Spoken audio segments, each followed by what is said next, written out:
Diego Portales es, sin duda alguna, una de las figuras más importantes, admiradas y polémicas de la historia de Chile. Nació en 1793 y fue asesinado el 6 de junio de 1837. Es decir, tuvo una vida relativamente corta y murió siendo un programa político, pues ejercía como ministro al momento de su asesinato, en medio de la incipiente guerra contra la Confederación Perú-Boliviana.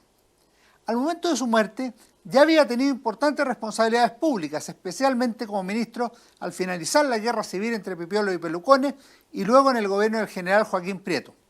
Muchos pensaron incluso, en su momento, que podría haber liderado un nuevo gobierno, pero él no estuvo disponible, si bien todos le reconocían capacidad, decisión y liderazgo en un momento de definiciones políticas fundamentales para la organización del régimen republicano, que posteriormente muchos llamarían, además, régimen portaliano.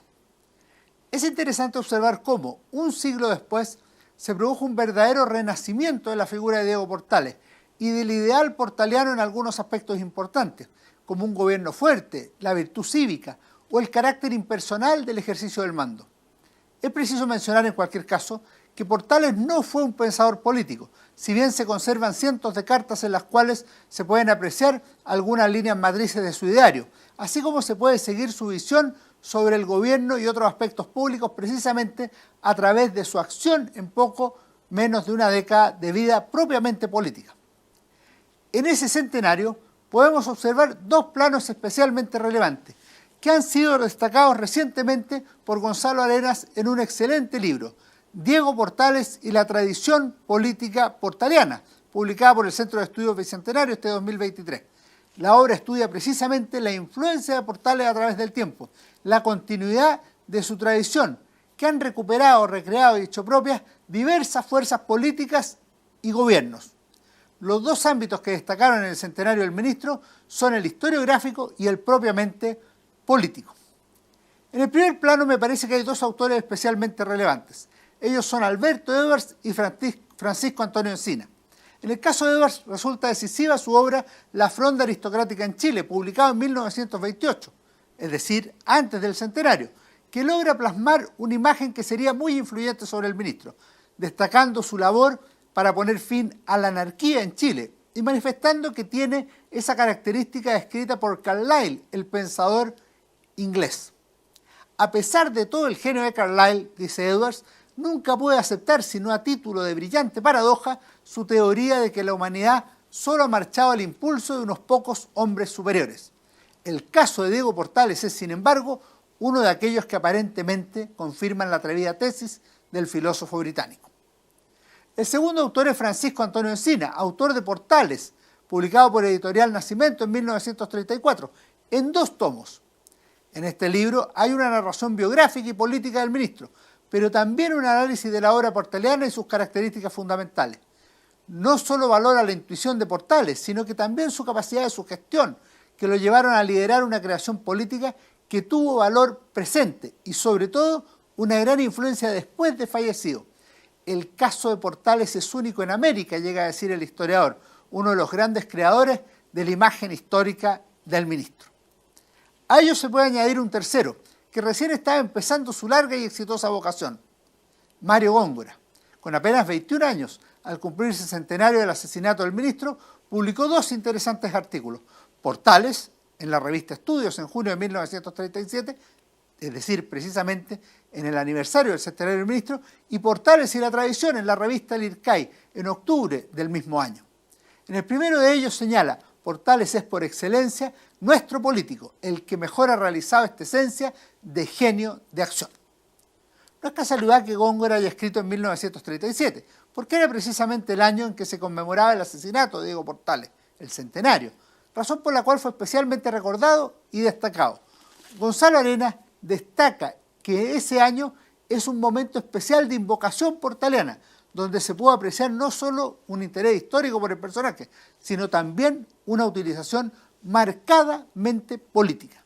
Al respecto, destaca 3 grupos que promovieron su nombre y legado, que conviene referir brevemente. El primero de ellos fue la Academia Chilena de la Historia, que rindió un homenaje especial al asesinado ministro, donde destacó un discurso de José María Cifuentes, quien afirmó que la mano de hierro del ministro había sido necesaria para terminar con las convulsiones que habían anarquizado al país. Además hubo un concurso de investigación donde destaca la figura del político liberal Raúl Marín Balmaceda, quien fijó lo que se podrían llamar los principios de la acción política de Portales, entre los que se pueden mencionar los siguientes: el gobierno debe dirigir, mandar con energía y acierto, el pueblo debe ser conducido, el gobierno debe ser impersonal y centralizador, las finanzas deben ser equilibradas, se debe impulsar el nacionalismo y la instrucción pública, el ejército debe ser disciplinado y estar sometido al poder civil. El segundo grupo que participó en los homenajes a Portales proviene del mundo político. Es el Partido Conservador, a través de su juventud, la Falange Nacional. Vale la pena destacar un simbolismo. La revista de los jóvenes falangistas se llamaba Lircay, que un siglo atrás había reflejado un cambio de época como los falangistas querían hacerlo en la década de 1930. En un acto realizado en el Teatro Municipal destacaron los discursos de Eduardo Frei Montalva y del presidente de la Juventud Conservadora, Ignacio Palma Vicuña. Ambos tendrían una destacada carrera política. El primero llegaría a la presidencia de la República, el segundo sería un importante senador. Frei Montalva, junto con valorar el pensamiento y la creación de Portales, sostuvo que en él también había vida presente.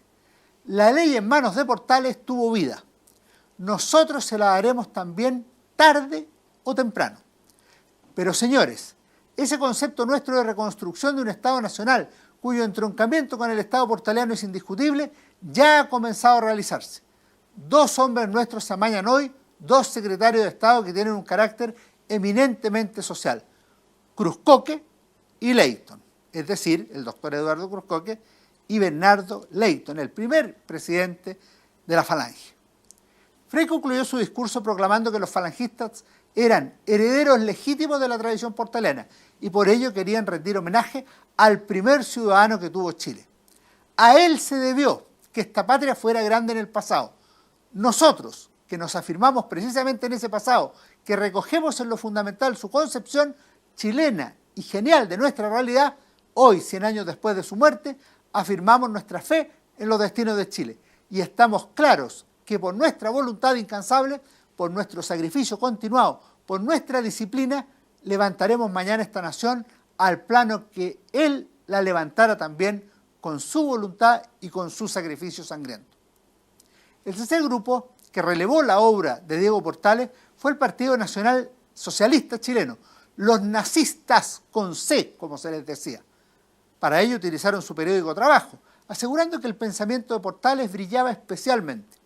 El artículo titulado La sepultura de Portales destacaba la continuidad entre el ministro y el presidente José Manuel Balmaceda, así como criticaba la utilización política que sobre Portales hacía el más reaccionario de los grupos políticos, es decir, el Partido Conservador. 100 años después de la irrupción de Portales, el país sufría los mismos males a juicio de los nazistas.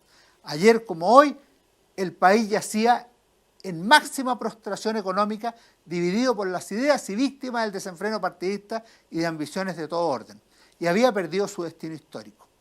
Si Portales había logrado dar forma al Estado, la patria exigía el mismo esfuerzo hoy a todos los chilenos que deseen devolver la grandeza que le diera la política portaliana, que se había interrumpido en 1891 por la irrupción de la política partidista.